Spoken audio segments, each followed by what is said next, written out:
Salutations à toutes et à tous, et en particulier à Monsieur le ministre, Mahamat Saleh Haroun, plutôt Haroun pour le prénom, et Mahamat Saleh pour le nom. Vous êtes originaire du Tchad, la République du Tchad.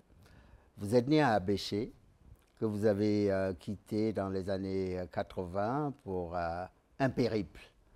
On abrégera, mais ce périple est issu d'abord de votre volonté de voir au loin, de ne pas vous satisfaire de ce qui se fait au plus près. Et ensuite, vous avez voyagé en Chine, où vous avez été formé, et où l'idée de faire du cinéma vous a inspiré un autre long voyage. Vous avez pris le transsibérien pour la France, pour Paris, où vous avez fait des études de cinéma. Vous êtes un cinéaste reconnu, connu, primé, et un romancier. Donc vous poursuivez un peu ce qu'a fait Sembène Ousmane. Vous êtes notre Sembène Ousmane.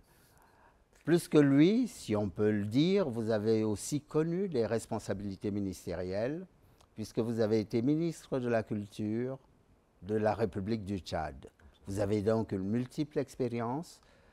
Nous sommes très honorés de vous avoir ici à l'instant académique dans la chaire de littérature et des arts africains qui célèbre les 25 ans de la collection Continent Noir dans laquelle vous avez publié des ouvrages. Si on pouvait résumer pour le lecteur, pas assidu ou insuffisamment assidu à vos textes, quel en serait l'axe central? Alors l'axe central, ce serait... Alors je suis venu moi du cinéma, hein, donc quand j'ai commencé à écrire, c'est que il m'est plus facile et plus simple de convoquer 10 000 soldats dans un roman que dans un film. C'est-à-dire que je n'ai pas les moyens. On est toujours confronté à ces moyens matériels pour faire certaines choses au cinéma. La littérature m'offre la possibilité en fait de déborder, de ne pas me poser la question des moyens en fait financiers, parce que le cinéma très vite est confronté à cette question-là.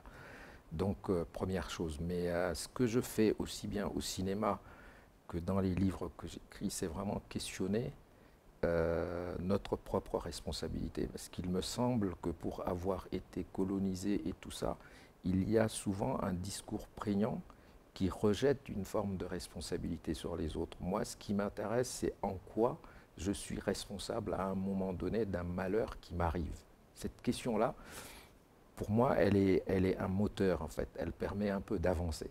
Parce que, alors que la question de la responsabilité de l'autre en permanence, elle est statique. Elle empêche le mouvement, alors que ce qui m'intéresse, moi, c'est plutôt le mouvement. Donc j'essaye vraiment en permanence de questionner, par conséquent, d'essayer de dévoiler ce qu'il y a en nous, c'est ça qui m'intéresse. Donc l'éthique de la responsabilité, c'est elle qui vous intéresse, oui. La responsabilité individuelle, absolument, avant les grandes accusations collectives, oui, ou la faute toujours à l'autre. Oui, qu'est-ce qu'on peut retirer pour soi-même pour s'améliorer, pour se conduire convenablement? Est-ce que dans les culs reptiles, c'est une question que l'on trouve qui est incarnée par un personnage en particulier? Elle est incarnée par le personnage principal dans la mesure où, en fait, comme il veut quitter ce statut de cul reptile, c'est-à-dire de quelqu'un qui n'a pas de travail, qui est assis et qui attend, il est prêt à tout. Et à un moment donné, même ne sachant pas nager, il se dit qu'il est prêt à y aller parce que ça lui rapporte de l'argent. Et il prend conscience à la fin que tout ça était quelque part ridicule, en fait, et il revient chez lui en se disant qu'il faut s'asseoir avec les culs reptiles parce que cette marge dans laquelle il se situe, un peu comme la marge dans un cahier, c'est le lieu de l'observation, en fait. C'est le lieu de la critique. C'est sur les marges qu'on marque, enfin, dans les cahiers, que vous avez une bonne note, que ça ne va pas, tel endroit n'est pas bien. Donc je pense que les marginaux sont ceux qui observent et qui ont quelque chose à dire. Sauf que dans nos pays, et je n'ai pas globalisé, mais en tout cas au Tchad, par exemple, ils n'ont pas droit au chapitre, Mais c'est les gens, moi j'adore quand je suis au Tchad, m'asseoir avec des gens comme ça dans la rue et tout. Le citoyen ordinaire. Le citoyen Et ordinaire. plus qu'ordinaire, celui qui est un peu dans la misère. Voilà. Donc il n'a pas été intégré au grand festin national. Voilà. En parlant donc de ceux qui sont à la marge et sur lesquels vous braquez vos caméras, pouvez-vous nous illustrer ce thème dans certains de vos films? Oui, par exemple, le dernier, hein, Lingui, les liens sacrés, c'est l'histoire d'une mère célibataire avec sa fille. Et elles vivent dans un quartier mais vraiment isolé où elles se débrouillent en récupérant des pneus usagés. Elles sortent l'armature qui est en fait en fil de fer pour en fabriquer des ganouns, ce qu'on appelle, c'est des espèces de réchauds comme ça. Et c'est cette marge-là qui m'intéresse parce qu'elle dit beaucoup de choses en fait. Et que j'ai grandi moi dans un quartier populaire où... À Abéché? À Abéché, grâce à mon père qui, lui, était fonctionnaire, enfin tout ça. Diplomate plus tard, oui. Et j'ai pu sortir un peu, moi, enfin j'ai connu ce que beaucoup de mes copains n'ont pas connu parce qu'à un moment, soit ils n'avaient pas l'argent, soit c'était des familles nombreuses où il fallait laisser tomber l'école et tout. Et ces gens-là me manquent, en fait. Donc j'écris un peu aussi pour eux parce que mes livres, ils ne peuvent pas les lire. Et c'est une douleur, en fait, mais une douleur ineffable, un peu comme si elle ne part pas, cette douleur-là. Donc écrire, je me dis, la question pour qui j'écris, elle est quand même fondamentale à un moment donné. Donc, vous poursuivez en fait l'œuvre de Fanon un peu, vous consacrez du temps aux damnés, de la terre, oui, aux oubliés, à ceux qui vivent de manière pénible. Absolument. Et auquel vous donnez visage et respectabilité. Absolument. S'il y avait, surtout. et dignité, Oui. bien sûr, s'il y avait un symbole que vous reteniez de l'Afrique et que vous vouliez faire partager à d'autres, un symbole qui montre non pas la fragilité, peut-être, qui sait, pour qu'on fasse attention aux choses qui risquent de périr, un symbole vraiment pour vous qui peut représenter l'Afrique de vos voeux, quel serait-il? Un symbole chez moi, on va dire, en fait, pour ne pas trop englober toute l'Afrique, mais ça peut être valable dans d'autres pays, mais au Tchad, il y a un proverbe qui dit que pour ne pas pleurer, les hommes rient. Et le rire est quelque chose, en fait, de vital. Et ça exprime, je crois, qu'il y a... C'est ça qui, pour moi, qui est formidable, c'est ce rire-là face à l'adversité. C'est cette force-là permanente, en fait. Mais quel rire? Nerveux, ironique, ou simple, communicatif? Tous les rires, oui. Mais il y en a qui sont communicatifs. C'est-à-dire que je ne peux pas exclure l'un de l'autre. Je pense que c'est comment, en fait, même apaiser les choses. Parce que, même le rire jaune, vous le prenez? Le rire jaune, peut-être pas, mais le rire jaune exprime quelque chose, en fait, à celui à qui vous parlez. C'est-à-dire que par le rire, et vous le savez d'ailleurs, que parfois on rit parce que la personne en face, ou je sais pas, quelqu'un dit quelque chose pour ne pas, en fait, envenimer les choses, pour éviter les conflits. On rit, mais ce rire-là exprime quelque chose et la personne qui est en face comprend. Pour désamorcer... Absolument. Un conflit en préparation. Absolument. Donc, le rire fait un peu tomber la pression. Absolument. Pour vous, pour instruire ou instaurer un dialogue. Oui. Alors, si on vous demandait de nous fournir un proverbe tiré de vos migrations multiples, oui. Peut-être en Chine, oui. Qui sait, dans la langue chinoise, ce serait merveilleux. Aussi, quel serait ce proverbe que vous offrirez à nos auditeurs? Moi, il y a un proverbe que j'aime beaucoup, qui est en arabo-tchadien, qu'on utilise beaucoup chez moi, et qui dit « Fi dunya alma bitlaga illa al-hujar ». Ça veut dire que dans la vie, en fait, seules les montagnes ne se rencontrent pas, que toute vie est faite de mouvements. Par conséquent, il y a possibilité de rencontre et que la richesse vient de la rencontre, en fait. et qu'on n'est pas statique. Il est évident que ce qui ne bouge pas, c'est ce qui est inerte en fait. Et le mouvement, c'est la vie.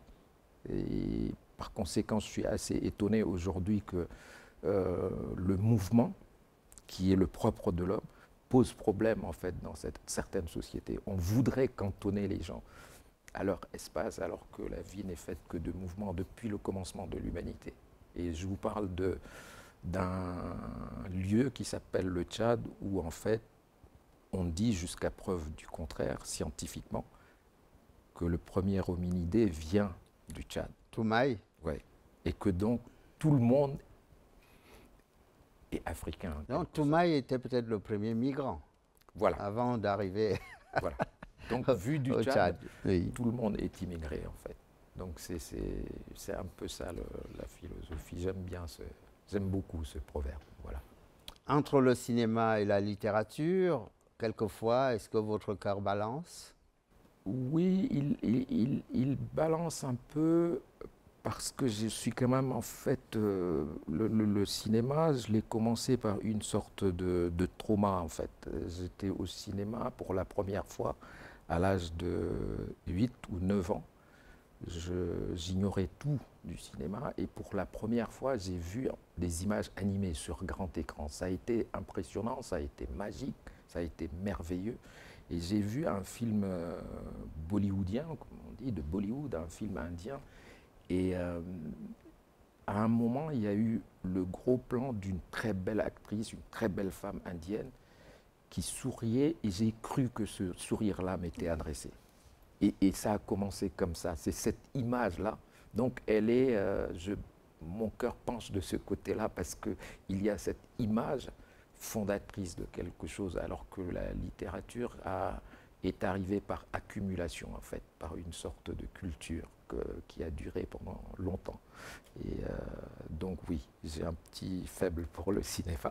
Même si, vous le disiez aussi, il nécessite des moyens importants. Oui. Et peut-être que l'intelligence artificielle, d'une certaine manière, peut soulager la contrainte budgétaire, oui. puisque vous évoquiez les figurants qu'il faut rémunérer. Oui, tout à fait. Mais le point négatif pouvant être que la machine oui.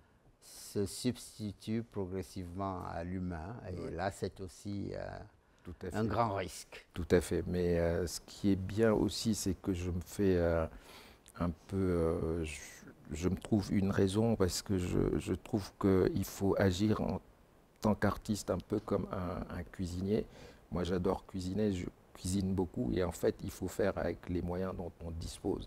J'ai appris ça, vous savez, à un moment, on dit souvent que mon cinéma est très épuré et tout ça est simple et cela vient, j'ai essayé de réfléchir, cela vient en fait de ma culture à Abéché, dans cette zone aride et tout.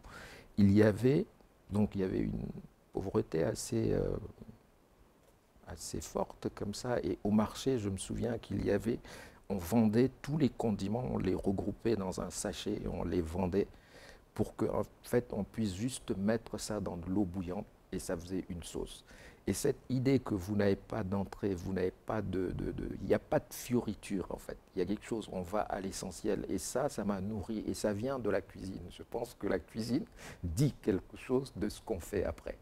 Est-ce que la cuisine politique, dans laquelle vous avez un peu baigné, oui. Vous avez gardé une émotion particulière devant la proposition de Sa Majesté le roi Mohamed VI de faire en sorte que les pays sahéliens ne soient pas enclavés et qu'ils puissent avoir une ouverture atlantique? Qu'en pensez-vous? Bien sûr, oui, c'est une grande idée. Et je pense qu'à un moment donné, il faut être peut-être pas visionnaire, mais il faut construire en fait l'avenir. Et je trouve que depuis quelques années, cette politique en fait mise en place d'ouverture et d'intégration en fait continentale pour être une force me semble une idée assez juste en réalité et que c'est de là que peut naître une force et ça le Maroc l'a compris et c'est très bien parce que moi je suis de ceux qui pensent que il nous faut à un moment donné en Afrique des pays